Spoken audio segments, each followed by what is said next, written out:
the f*** is this movie for?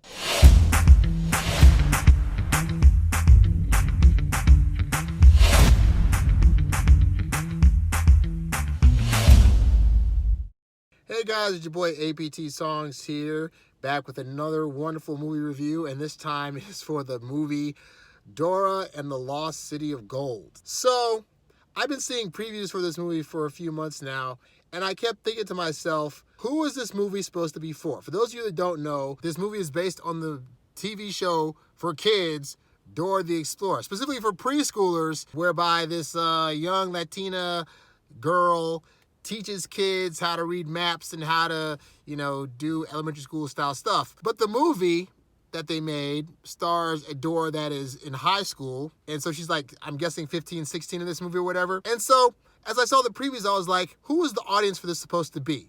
Is it going to be for kids that are still of preschool age that kind of know who Dora is? I don't know if she's still in the air or not. Is this going to be for teenagers that grew up watching Dora and might want to see her in an environment where she's now the same age as they are at this age? Is this going to be for adults? They're going to have like adult humor in there, but it just happens to be teenagers acting in it. Like, I didn't know who this is for, but I was like, what? It intrigues me enough. I got to go see it and check it out. And now that I've seen the movie, I still haven't answered that question. So, the gist of the movie is, it starts off where they show Dora and her cousin Diego at a younger age, and they always play together in their backyard doing these adventures as Dora and Diego the Explorers. And to the movie's credit, they do a mini live action version of that where you see them like going through the jungle, and you see like Mappy, and you see the Swiper Fox character who you think is in her imagination, but it turns out later is an actual like character in the movie. So Diego moves away, and then they fast forward 10 years to Dora still living in the jungle, and her parents, who are explorers, are going to be going off to try to find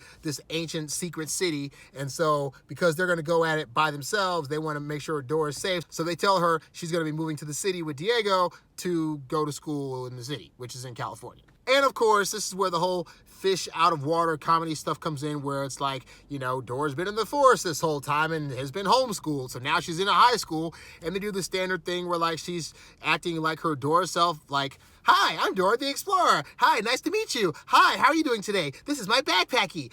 And all that stuff in a high school environment. And this goes on for months, and she doesn't get it. And so all the kids think that she's weird. Her cousin Diego's now grown up and doesn't really want to like deal with Dora like that, because she's like the dork weirdo of the school. And then there's some other kids. There's this girl that ends up making a lot of fun of her. There's this nerdy white dude that is like kind of a geeky guy and is just impressed that Dora wants to talk to him and all. So of course, Diego's trying to tell Dora that she can't act the same way that she used to. She can't be so weird or whatever. And so, of course, Dora's very, very sad. Meanwhile, her parents are off, and she's getting updates from her parents every other week or so about where their coordinates are. So one day, the parents' coordinates, they stop coming in altogether. Dora gets worried. Meanwhile, at the school, they all go on a field trip, and so her, Diego, and the two other random characters, the white dude I talked about, and then the girl that is kind of mean to Dora because she's also a smart chick and she's jealous that Dora's going to come and take over. They go on this field trip. This lady tricks them into like exploring a different part of the museum that's supposed to be open like in 2 weeks, and as a result they end up getting kidnapped. And so they end up in the jungle somewhere in South America, although they filmed it in Australia, but somewhere in South America, and they're in a box. They're trapped. And so this random explorer, I think his name is Alejandro, like he comes and gets them out of the box and tells Dora that, her parents have been kidnapped or whatever, we got to find them. And thus begins the adventure of them going through the jungle and trying to get the parents. And along the way, there's traps, there's trickery. There's a really cool sequence in the movie where like they go into this flower field and all this pollen stuff causes them to hallucinate, to where the live action version of the movie turns back into like the cartoon, and you get to see them acting as the cartoon. There's a lot of interesting stuff that happens in the course of them trying to ultimately find Dora's parents, and then some other things that happen along the way that are actually in spoiler territory, so I will not ruin them for you, but I thought they were kind of interesting. So the movie itself, like, it's an hour and a half, maybe like an hour and 40 minutes. And as an adult, I sat there thinking a lot of different things. Like I said, I couldn't figure out who this was for, because there were parts where they would have like kiddie style jokes, but then they'd have stuff that seemed like it was more adultish in nature. There's a point where Alejandro runs in the forest naked and you can see his rear butt. And I think this is PG, so there's not any bad language in it, but there is a butt there. And I'm like, should like 5-year-olds be seeing a naked grown man's butt running in the forest? There's a really nasty poo joke in there that I'm like, this is like a little more for teenagers, but I don't think little kids should necessarily hear this joke per se. But then you have Dora acting all cutesy-wootsy for like half the movie, where it seems like she's in Arrested Development, so it's like she's still talking like she's 4 or 5 years old. I think 4 or 5-year-olds could get with that. So there was just a lot going on where I was just like, ultimately, it's not that I have an issue with the movie in terms of like the entertainment value. It's just really like, I don't know who this caters to. Like when people were pitching this movie to Nickelodeon, I don't know how they thought, okay, we're going to make this so kids like it, but we're going to throw some stuff in so teens will like it. And I think they were trying to just like go across the board, but it's really hard when like there's a lot of stuff that's gonna go over kids' heads. There's parts where like, you know, there's stuff that happens in the forest and there's traps and trickery, but then there's parts where there's kind of a lull. And if you're a little kid, you might sit there like, this is like boring.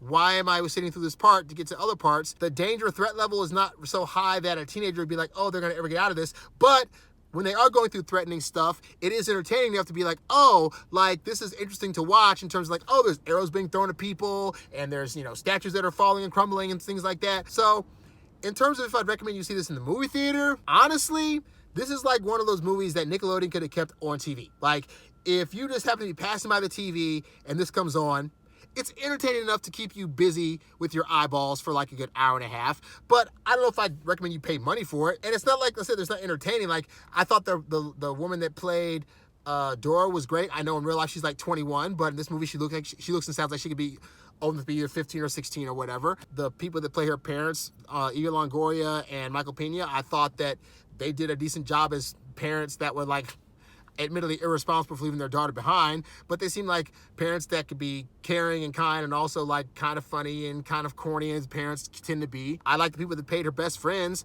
I thought the CGI in the movie sucked ass. Like Boots definitely looks like he's a CGI character, and I thought the scenes where they had CGI elements with the landscape itself, you could definitely tell that it was computer generated. So it just seemed like, yeah, it seemed like this could have been like direct to, I guess not DVD anymore, but direct to home video, direct to streaming. Could have been like a Nickelodeon movie of the week, and I don't think it needed to come out in theaters. But again, I was not disappointed in terms of the entertainment value. Like, I did get quite a few chuckles in there, especially towards the beginning when she's like, you know, saying stuff to the screen as if this is really like the TV show, like, can you say blah, blah, blah? And you're like, oh, that's funny. And there were definitely several laugh out loud moments. I don't think at any time I was necessarily bored with the movie, other than like, there was like a small lull between like the, you know, the middle scene where it's like, oh, everything's going totally wrong, between that and like the ending part. And I thought the twist in the movie, there were a couple twists in the movie that immediately I was like, you know what? That's a good twist, because I did not see that coming. But again, you don't have to see this in the theater. You can really wait till this comes on home video, streaming, whatever, and it'll be totally fine. So that's my take on Dora and the Lost City of Gold. For more of these reviews, you can check out youtube.com/APTsongs. If you have a movie that you'd like me to review, leave it in the comments below, and if I get a chance to see it, I'll review it. I will check you guys on the next review. I'm out. Peace.